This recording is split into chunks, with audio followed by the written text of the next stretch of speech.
A cold November morning wrapped the city in silence. Not the peaceful kind of silence that settles after rain, or the quiet that follows a prayer. This was the silence of a city that had simply stopped caring. The kind that presses against your chest and tells you, without words, that you are on your own. Ava Mitchell pulled her jacket tighter and stared at the building in front of her. She was 17 years old. She hadn't slept in a real bed in 11 days. The worn-down garage at the edge of the industrial block looked nothing like salvation. The metal shutters were scratched and dented, the sign above the door missing 3 letters, the pavement outside cracked and stained with oil that had been there for years. A row of heavy motorcycles rested along the wall like silent, sleeping giants, chrome catching the pale morning light, engines cold, but somehow still carrying a presence that said, "Don't come here unless you mean it." People in the neighborhood had opinions about this place. She'd heard them already, in the diner 2 blocks over, in the gas station where she'd used the restroom and washed her face in the sink, trying to look like someone who had somewhere to be. Those men don't trust anyone. They look after their own and nobody else. Stay away from there, sweetheart. That's not a place for people like you. But here's what those people didn't know. Ava wasn't there because she felt safe. She was there because she had run out of every other option. 11 nights in the back seat of a 2009 Honda Civic teaches you things no classroom ever could.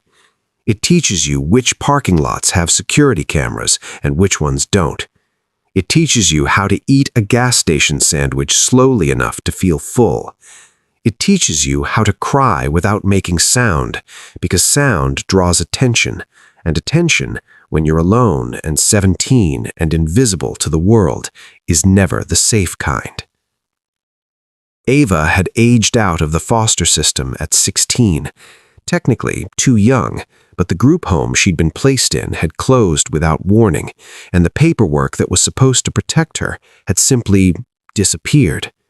No one followed up, no one called, no one came. Her caseworker, a tired woman named Mrs. Henley, had handed her a folder with some phone numbers and said, "You're a smart girl. You'll figure it out." She hadn't figured it out. She'd tried. She had tried harder than anyone watching her story from the outside would ever fully understand. 2 jobs in 3 months, one at a laundromat that shut down, one at a grocery store where the manager had let her go for being too distracted. She'd spent 3 weeks on a friend's couch before the friend's mother had quietly asked her to leave. She'd called every number in Mrs. Henley's folder. Half were disconnected. The other half put her on hold until she ran out of phone battery. The car had belonged to a woman at the group home who'd left it behind. Technically, it wasn't Ava's, but she had nowhere else to go, so she drove it to the edge of the city and parked it in a lot that didn't ask questions. And every night, she stared at the ceiling of the car and wondered how long a person could survive on determination alone before determination started to crack. She was finding out. The small "Help Wanted" sign she had spotted the evening before hadn't been fancy. It was handwritten on a piece of cardboard and taped to the inside of a garage window. 3 words, no phone number, no details, no promise of anything. But to Ava Mitchell, in that moment, those 3 words were the most important sentence she had ever read. She had stood outside for 40 minutes before she finally pushed the door open. The inside of the garage hit her like a wall. The smell of oil and steel and something she couldn't name, something older, like decades of work and sweat and dedication soaked into the concrete floor. Every sound was louder than it should have been, metal against metal. A radio somewhere playing something slow and raspy, the low rumble of a conversation happening in the back. Men moved around the space with the ease of people who had been doing the same thing for so long that it had become part of who they were. Big hands, quiet focus, a language of glances and nods that Ava didn't speak. She almost turned around. Her hand was still on the door. The cold air from outside was still touching the back of her neck. Her brain was already composing the retreat. This was a mistake. This was stupid. Nobody here is going to help you. Just go back to the car. You hear about the sign? The voice didn't shout. It didn't need to. She turned. The man standing a few feet away was built the way people used to be built, wide through the shoulders, with hands that had clearly never been afraid of hard work. He wore a jacket with a patch she didn't recognize, and he was watching her with an expression she couldn't immediately read. Not warmth, not hostility, just attention. The full, unhurried kind, the kind that doesn't decide what it thinks about you before hearing what you have to say. His name, she would learn later, was Callum Reed, president of the Iron Hollow MC, a man who, at 43 years old, had seen enough of the world to stop being surprised by most of it. He was surprised by her, not because she was young or small or clearly holding herself together with something that was close to running out. He had seen people like that before. He had been a person like that before. He was surprised because of the way she stood. Scared, yes, clearly, completely, bone-deep scared. But she didn't step back. "Yes," she said. Her voice came out smaller than she wanted it to. She tried again. "Yes, sir. I saw the sign." He looked at her for a long moment. "You know anything about motorcycles?" "No." "You willing to learn?" Something shifted in her chest, a small, fragile thing. "Yes." He nodded once, the way people nod when they've made a decision they aren't going to debate. "You start at 7. Don't be late, don't steal, don't lie. That's all I ask." He walked back toward the far end of the garage, and just like that, without an application, without a reference, without any of the paperwork that the world usually demanded before it gave you anything, Ava had a job. The first week was the hardest. Not because the work was brutal. It was hard, yes, but Ava had never been afraid of hard. It was hard because she was terrified every single day of doing something wrong, of being the thing that got herself sent away again. She moved through the garage like someone who had learned, through long experience, that the best way to survive in a new place was to take up as little space as possible. She came early. She left late. She swept floors that were already clean. She organized tools that had never been organized before, labeling them with small pieces of masking tape and a marker she'd found in a drawer. Nobody told her to do that. She just did it. The men of the Iron Hollow MC were not the kind of people who expressed themselves easily. They didn't make speeches. They didn't hand out compliments. They existed in a world of action and silence, where what you did meant infinitely more than what you said. But slowly, quietly, without anyone announcing it, they made space for her. A mug of coffee that appeared on the workbench near her every morning, already made the way she took it. She never saw who left it. She never asked. Food that materialized near her station at lunchtime, sometimes a sandwich, sometimes a container of something warm, always more than enough. No note, no expectation. A better pair of work gloves left on top of her jacket one afternoon, her exact size. None of it came with words attached. None of it asked for gratitude. It was given the way men like these gave things, quietly, without ceremony, in a language she had to learn to read. She was learning. 3 weeks in, something happened that changed everything.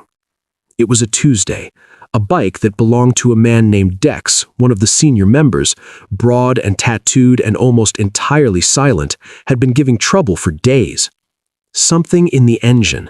The sound was wrong, but no one could isolate exactly where the problem was originating. 3 different men had looked at it. Callum himself had spent an hour underneath it. The frustration in the garage had settled like weather.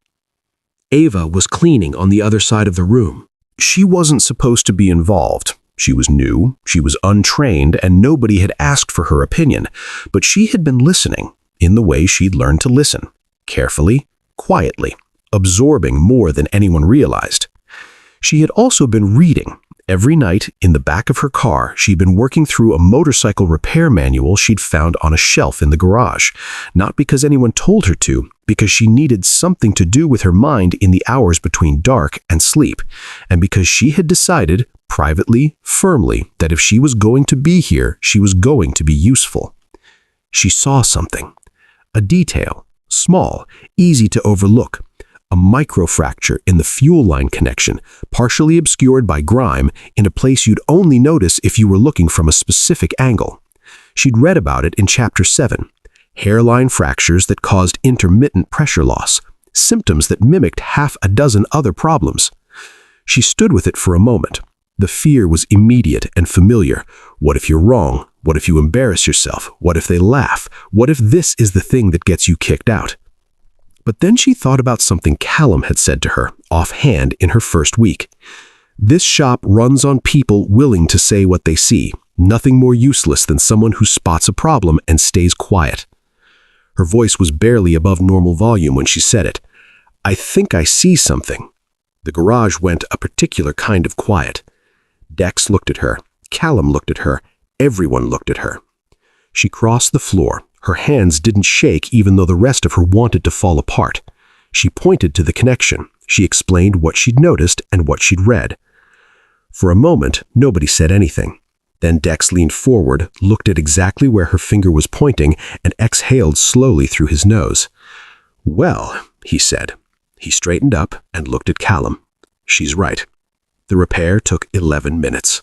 What happened after took longer to understand, because from that moment forward, Ava Mitchell was no longer invisible in that garage. She was no longer the quiet girl who swept floors and didn't ask questions.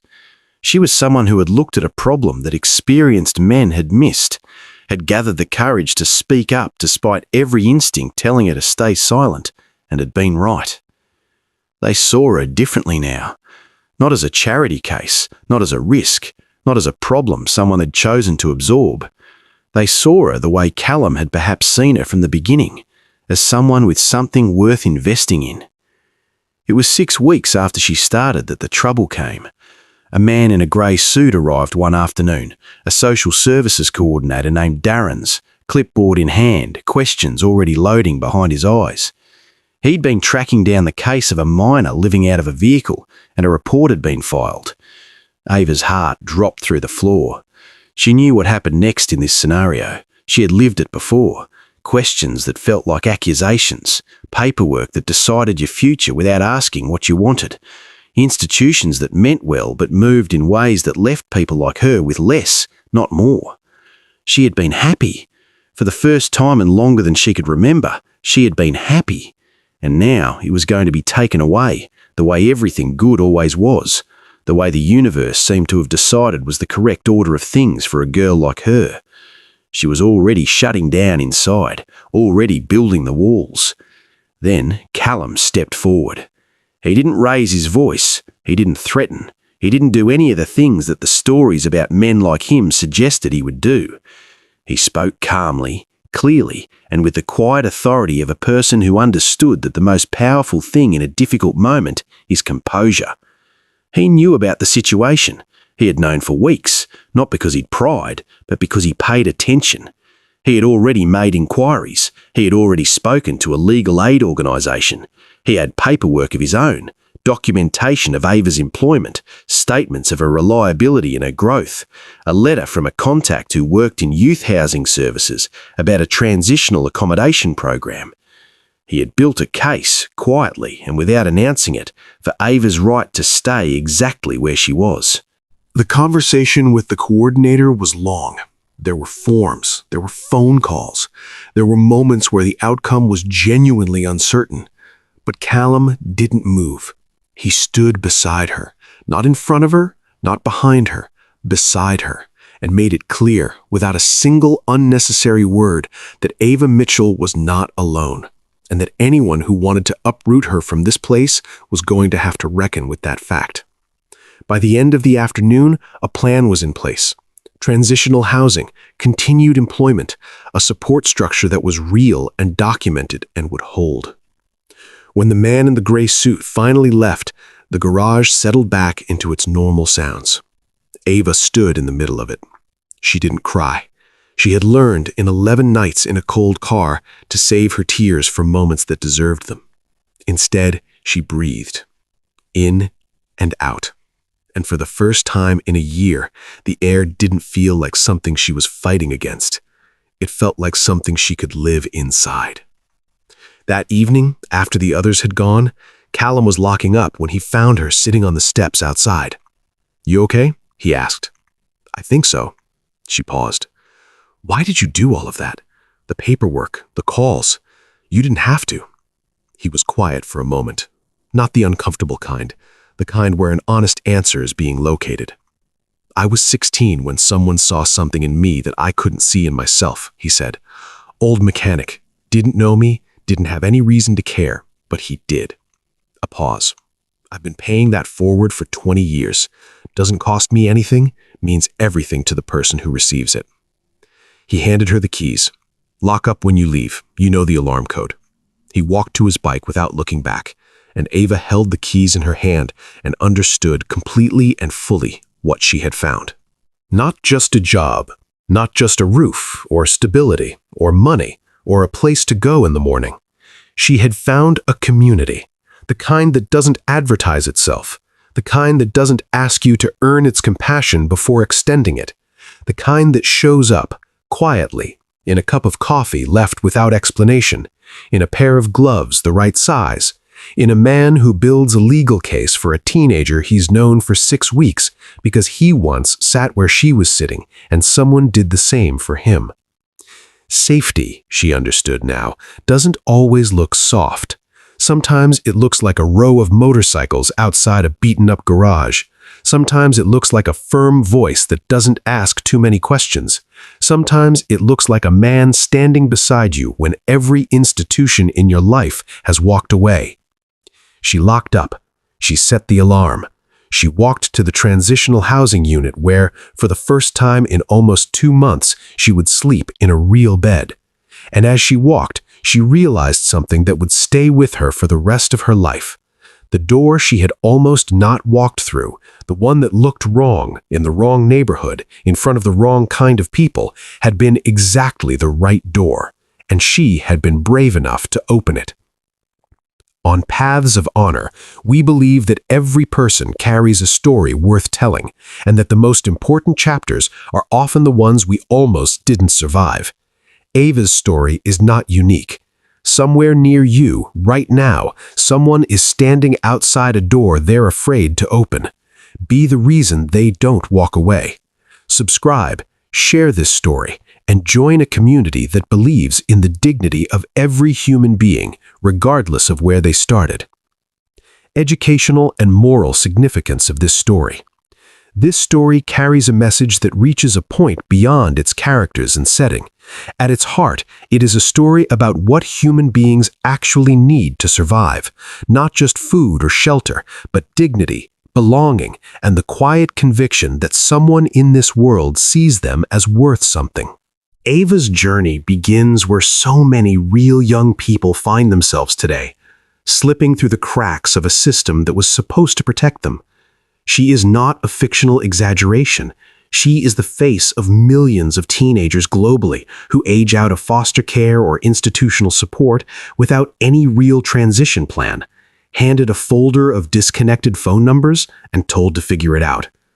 Her story raises an urgent and uncomfortable question about the gaps in our social structures that allow capable, worthy young people to end up sleeping in cars simply because no one followed up on the paperwork.